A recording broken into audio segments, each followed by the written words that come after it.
ঐতিহাসিক দিন, কারণ আজ বার্বেনহাইমার ডে। 1 বছর আগে আপনারা তো সবাই জানেন, এদিকে মিস্টার নলেনের ওপেনহাইমার আর এদিকে বারবি, দুটো সিনেমা যে লেভেলের একটা হাইপ তৈরি করেছিল এবং দুটো সিনেমা নিয়ে লোকের এতটা উন্মাদনা। অনেকে বলছে যে ওপেনহাইমার সিনেমাটা ফার্স্টে দেখবো, তারপরে বারবি দেখবো, কারণ ফার্স্টে আমার মাইন্ডটা একটু সিরিয়াস থাকবে, আমি সিরিয়াস মাইন্ড নিয়ে ওপেনহাইমার দেখবো, তারপরে একটু মাইন্ডটাকে চিল করার জন্য দেখবো বারবি। তো আমি ফার্স্টে দেখেছিলাম ওপেনহাইমার।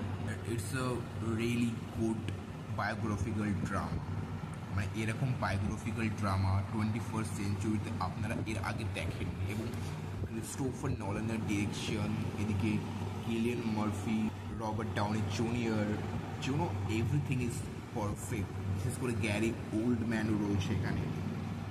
এবং আই লাভড ওপেনহাইমার। ম্যাট ডেমনের কথা না বললেই নয়। ওপেনহাইমার সিনেমাটা আমি আইনক্সে 4 বার দেখেছিলাম এবং তারপরে মনে হচ্ছিল যে ভাই সিনেমাটা আমি আরও একবার দেখি, কিন্তু মনে হলো যে না, বড় বেশি আমি খরচা করে ফেলছি। তারপরে যখন ওটিটিতে এলো তখন সিনেমাটা আমি আরও কতবার দেখেছি তার কোনো হিসেব নেই। এবং টিভিতে যদি ওপেনহাইমার কোনো না কোনো সময় চলে আসে আর আমার চোখ পড়ে যায়, তো আমি ওপেনহাইমার দেখবই। পুরো না দেখে আমার শান্তি হবে না। মানে সিনেমাটা যে কোনো সিন আমি মানে এরকম বায়োগ্রাফিক্যাল ড্রামা। অনেকে বলে যে এখানে অনেক কিছু বোরিং কনভারসেশন রয়েছে এখানে, কিন্তু তারা বুঝতে পারছে না যে কনভার্ডে এখানে যে কনভারসেশনটা রয়েছে সেটা যে কতটা ইম্পর্টেন্ট। এবং সিনেমার যে থিম সেটাই তারা বুঝতে পারে না যে থিমটা কী সিনেমার। এবং Oppenheimer is really really really intellectual film and really inspiring film for every filmmaker. এবং নলান হ্যাটস অফ। নলানের নেক্সট প্রজেক্টের জন্য অপেক্ষা করছি।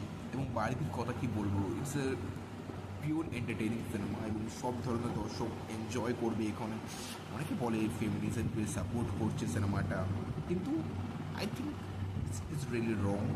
কারণ সিনেমাটা যে মেয়ের বক্তব্য সেটা অবশ্যই সাপোর্টেবল হতে পারে, কিন্তু সেটা একদম ভেতরে রয়েছে। যারা একটু মন দিয়ে দেখবে সিনেমাটা এবং তার ফিলোসফিকে বোঝার চেষ্টা করবে তারাই বুঝতে পারবে। এবং যারা নর্মাল অডিয়েন্স তারা বুঝতে পারবে না যে সিনেমাটা অ্যাকচুয়ালি ফেমিনিজমকে সাপোর্ট করার জন্য বানানো। এবং এটুকুই বলার যে আমার এক্সপিরিয়েন্সটা কেমন ছিল 1 বছর আগে। এবং ওপেনহাইমার সিনেমাটা আমার কাছে খুবই স্পেশাল একটা সিনেমা। এবং I watch over and over again, never get be boring. তো যদি ভিডিও ভালো লাগে লাইক সাবস্ক্রাইব করতে ভুলবেন না। দেখা হচ্ছে নেক্সট ভিডিওতে। So bye guys.